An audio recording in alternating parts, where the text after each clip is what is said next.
నాయుడు గారు మరి అక్కడ ఉన్న కార్యకర్తలందరినీ కూడా నువ్వు నేను ఆదుకుంటాం, ఆ బాధ్యత నాదని తెలియజేశారు.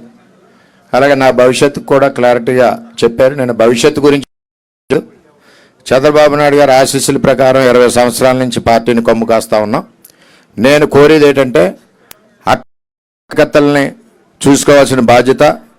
రెండవది, మా నియోజకవర్గానికి సంబంధించి పురుషోత్తపట్నాన్ని తిరిగి ప్రారంభించడం, అలాగే ఏలేరు ఫేజ్ 2 శంకుస్థాపన చేసి చంద్రబాబు నాయుడు గారు చేసింది ఆగిపోవడం వల్ల రైతులు 2 పంటలు పండట్లేదు. వాటి సార్ని అడిగాను, సార్ కూడా చెప్తారని తెలియజేస్తూ, సార్ ఆదేశాల మేరకు పనిచేస్తా.